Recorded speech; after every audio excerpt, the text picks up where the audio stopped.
भगवान टॉकीज स्थित होटल आशादीप में कोठी मीना बाजार मैदान पर चल रहे दुबई कार्निवल के अंतर्गत 7 जनवरी रविवार को आयोजित अखिल भारतीय कवि सम्मेलन का पोस्टर विमोचन किया गया। इस अवसर पर पत्रकार वार्ता को संबोधित करते हुए कार्यक्रम अध्यक्ष और वरिष्ठ कवि डॉक्टर राजेंद्र मिलन, पार्षद श्री मुरारी लाल गोयल व समाजसेवी नितेश अग्रवाल ने संयुक्त रूप से बताया कि अखिल भारतीय कवि सम्मेलन में देश के हर रस के कवियों का काव्य पाठ होगा। रविवार शाम 4 बजे से 7 बजे तक आयोजित कवि सम्मेलन में आगरा से डॉक्टर राजेंद्र मिलन, डॉक्टर सुशील सरित, हरीश अग्रवाल धपौर शंख, अमेरिका से डॉक्टर शशि गुप्ता, ग्वालियर से डॉक्टर रमेश कटारिया पारस और धौलपुर से पद्मावती पदम होंगे, जबकि संचालन श्रुति सिन्हा करेगी। आगरा से AD News 15 सच आप तक के लिए सलामुद्दीन अब्बासी की खास रिपोर्ट। हमसे जुड़े रहे हर खबर के लिए।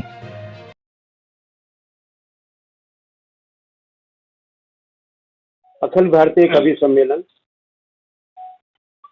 दुबई थीम कार्निवल को लेते हुए एक बहुत बड़ा आयोजन आगरा की धरा पर 7 जनवरी 2024 को होने जा रहा है, जिसके संदर्भ में आज यहाँ प्रेस वार्ता का आयोजन है, पोस्टर विमोचन का। और इस अखिल भारतीय कवि सम्मेलन में देश के ख्याति प्राप्त जो वरिष्ठ कविगण हैं वो इसमें शिरकत कर रहे हैं।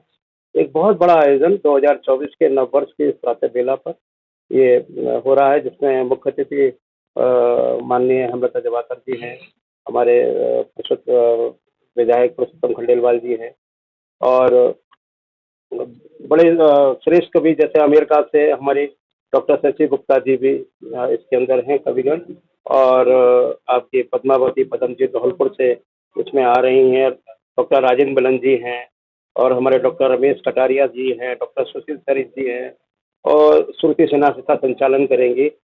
और इसमें हरीश अग्रवाल जी जो हैं, टपोर संघ जी हैं, तो बड़े ख्याति प्राप्त जो हमारे कवि हैं देश के, वो अखिल भारतीय कवि सम्मेलन में अपना जो पाठ करेंगे।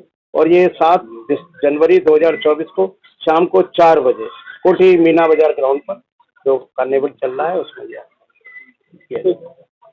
श्रेष्ठ इस पूरे इवेंट का जो डायरेक्शन है वो मेरा ही है। हमारे दुबई थीम कार्निवल में 1 महीने के पूरे प्रोग्राम है, इसमें 30 दिन का प्रोग्राम है। हर रोज हम वहाँ पे मंच पे अलग अलग थीम पे प्रोग्राम्स वहाँ पे रहते हैं, किसी dance competition, singing competition, body building show, कवि सम्मेलन। तो इसमें पूरा जो है मेरा ही डायरेक्शन है। इसके अलावा 7 तारीख को हमारा कवि सम्मेलन, अखिल भारतीय कवि सम्मेलन का हम इसमें आयोजन कर रहे हैं, जिसमें अध्यक्षता कर रहे हैं हमारे दादा आगरा के वरिष्ठ कवि डॉक्टर राजेंद्र मिलन जी कर रहे हैं। हमारे विशिष्ट अतिथि श्री मुरारी लाल गोयल साहब हमारे भाई साहब हमारे बीच में बैठे हुए हैं। मुख्य अतिथि हमारी आगरा की मेयर साहिबा हेमलता दिवाकर जी हैं, और विधायक जी डॉक्टर पुरुषोत्तम खंडेलवाल। इसमें कवि अमेरिका से कवि हैं, एक कवित्री हैं वो अमेरिका से हैं, धौलपुर से हैं, आगरा से हैं और ग्वालियर से। इनकी अध्यक्षता कर रहा हूँ। आपके पिछले 60-70 वर्ष से साहित्य की सेवा में हूँ, और मैं गद्य पद्य दोनों विधाओं में लिखता हूँ, उपन्यास, कहानियाँ, व्यंग, सब कुछ मैंने लिखा है।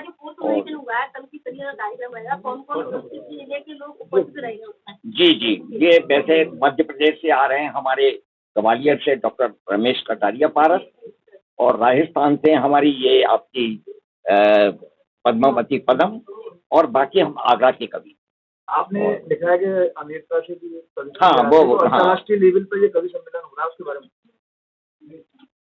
मैं लेवल तो मैं ये समझता हूँ कि आपको जब कवि सम्मेलन को आप वहाँ पर आएंगे और सुनेंगे तो आपको दरअसल ये महसूस होगा कि कवि सम्मेलन का औचित्य क्या होता है। उसमें आपको ऐसी रचनाएं मिलेंगी जो समाज को दिशा निर्देशित करेंगी। सरकारी हमारे कुछ गड़बड़ होती हैं, उन पर भी हमारे व्यंग चलेंगे, वो भी आपको देखने को मिलेगा। डॉक्टर साहब, ये कभी होगा कि इसमें जो एंट्री फीस रखी जाएगी, क्या एंट्री फीस निःशुल्क नहीं, कवि सम्मेलन में तो कोई एंट्री फीस नहीं है, लेकिन जो इसके आयोजक हैं, जो दुबई थीम कार्निवल वाले लोग हैं, वो जरूर इसमें कुछ अपना एंट्री फीस रखेंगे। ये 7 जनवरी को जो दुबई कार्निवल में जो अखिल भारतीय कवि सम्मेलन का आयोजन किया गया है। इसमें आगरा और भारत से नहीं बल्कि भारत के बाहर से भी, अमेरिका से भी एक कवियत्री हैं डॉक्टर शशि गुप्ता, जो अक्सर आती रहती हैं। आगरा उनकी जन्म स्थली है, तो वहाँ आती रहती हैं वो लोग। तो वो कवित्रियाँ भी होंगी और इसमें हर तरह का रस आपको मिलेगा, श्रृंगार रस, वीर रस और हास्य रंग, हर तरह का, जिस तरह का श्रोता है उस तरह की वो चीजें मिलेंगी। और मेरा ये कहना है कि जिस तरह का ये एक मंच सजाया गया है और जिस तरह की प्रस्तुतियां होंगी, वो वहां पर आने के बाद आपको पता लगेंगी कि किस तरह के जो है एकदम नई रचनाएं होंगी। शायद हो सकता है कि कभी आपके सामने एक दो पुराने हों, लेकिन रचनाएं उनकी बिल्कुल नहीं होंगी। तो इसलिए एक बार जरूर आइए। और मैं